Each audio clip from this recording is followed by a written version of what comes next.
Elhamdülillahi Rabbil alemin. Vessalatu vesselamu ala nebiyyina Muhammedin ve ala alihi ve ashabihi ecma'in. Esselamu aleyküm ve rahmetullahi ve berekatuh.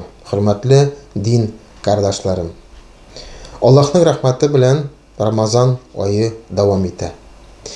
En lezzetli, en kütüle turgan şara ol da bulsa avuz aşu yani iftar meclisi. Yaş çoktan biz hatırlıyız bizning eti enlerimiz, abi babalarımız bu meclislerde katnaştı. Hem bizni yaşlarını bu şaraga şakırıp, Kur'an okup, dualar kılıp, urf adet bilen tanıştırdılar. Elhamdülillah biz de şulayık bu urf adetini devam etemiz. Matur etip gaile bilen uzilerimizde Ramazan ayında avuz açıp, dualar kılıp, bizning abi babalarimizni, anilarimizni, tuganlarimizni dua kılıp isket düşüremiz. Peygamberimiz Muhammed sallallahu aleyhi ve sellem aytdi, oraza tutuşu iki tapkır şatlanır. Birinci tapkır avuz açkanda, ikinci tapkır cennetke kirgende. Allah'ın rahmeti bilen bu Ramazan ayında biz kübürek öz ailelerimiz bilen idi. Bu özü bir Allah'ın rahmeti. Şuna göre öz ailelerimizin kadrini bilik, birge mına şulay matur etip iftar, avuz aşu meclislerini uyuşturik, hem her birimiz için duada bulik. Allahu Ekber, Allahu Ekber. En birinci avuzga kapkan rizik, ol finik hem su bulurga tiyiş. Bismillah.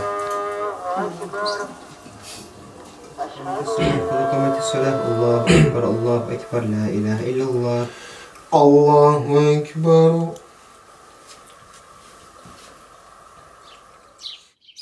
Bu tabunlarımız mol bulsa da iftar meclisi ol özü bayram kebek amma lakin biz bu rizikka ihtibarlı bulurga tiyişmiz. Bismillah.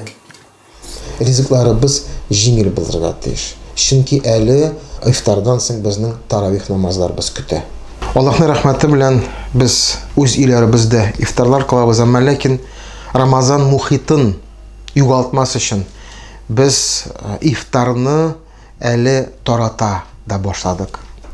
Ol indi kübürek şol bizning ülkenler için, meşitke yürüyüşler için, gil taravihlarda katnaşa turganlar için, gil meşitler için, burşula turganlar için bizning abi babalarımız, onlar turunda biz unutmayız.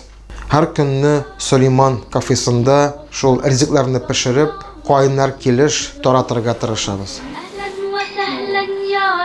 Bizning yaşlar Allah'ın rahmetleri yağsın, kişkarın, öz işlerin şitke koyup, öz temir atlarına oturup, bu koyunlar rizikni, iftarlarını taratalar.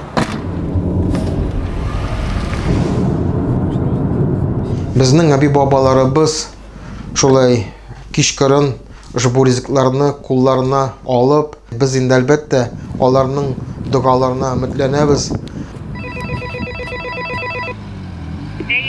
Hacer abba, selamun aleyküm. Selamun aleyküm. Hacer abba sizge, isenlik kavur.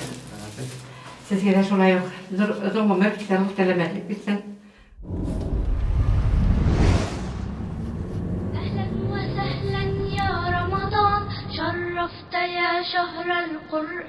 Bizning abi babalarımız öz ilerinde otursalar da bilsinler. Meşit onlar turunda unutmay. Allah'a şükür, mana şol riziklarni indi iftar vakitinde avuz etip, dualar kılıp, biz onlarning dualarga muhtaç. Şuna göre Allah Teala her birimizni mana şolay birdam, bir-birimiz için birşılıp, dinimiz için, milletimiz için faydalı bulurga nasip etse idi.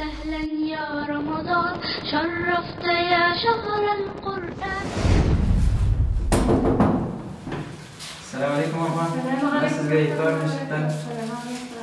Allah'ın rahmeti yağsın, isen sağ olun, sağ selamet yaşayasın.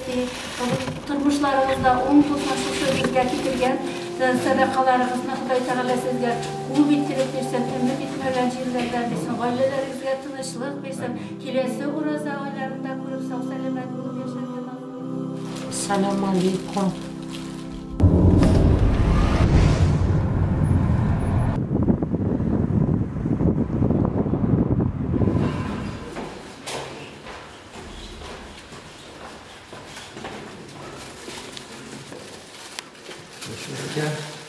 Sağlık sizge. Selamet buluruz. Amin. Yıllar tanış olsun. Elhamdülillah rahmet.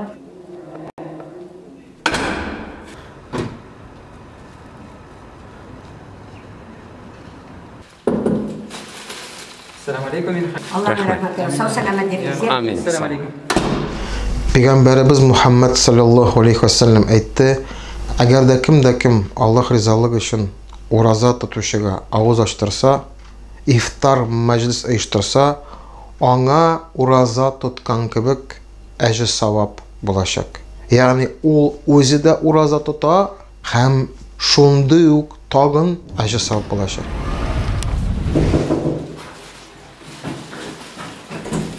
Assalamu alaikum abi. Nasılsınız iftar? Meşhitten. Allah'ın rahmetleri olsun. Güzel rahmetleri. Ya Rab. Assalamu alaikum. Assalamu alaikum. Ramazan oyunda, izgi oyda ko'proq izgilik qilik. Har birimiz ushbu izgi amalda qatnashik. Bilsinmi ul iftar uchun to'lovchi, bilsinmi ul ushbu rizqlarni taratuvchi.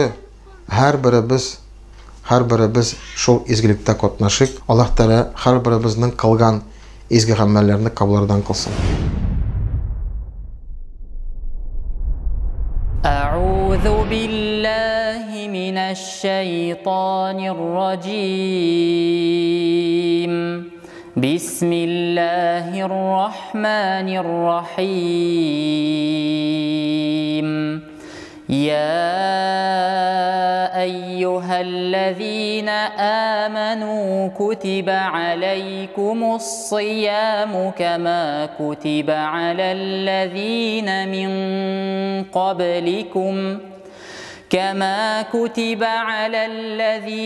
من قبلكم لعلكم تتقون أياما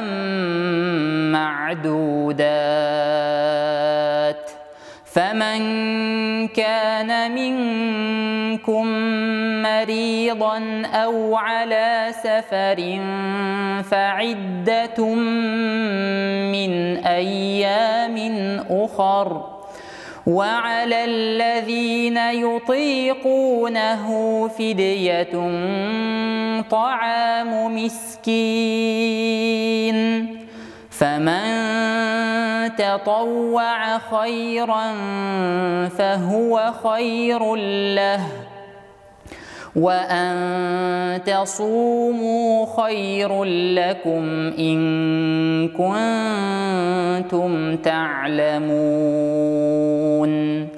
شهر رمضان الذي أنزل فيه القرآن هدى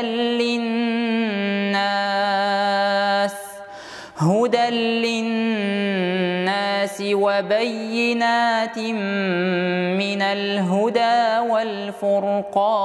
والفرقان فمن شهد منكم الشهر فليصمه ومن كان مريضا أو على سفر فعدة من أيام أخر يريد الله بكم اليسر ولا يريد بكم العسر ولتكملوا العدة ولتكبروا الله على ما هداكم ولعلكم تشكرون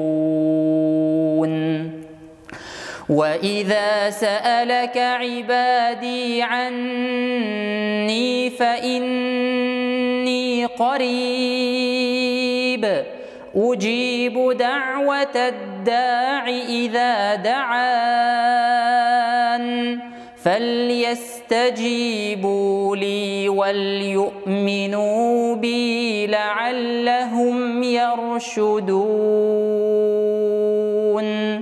صدق الله العظيم.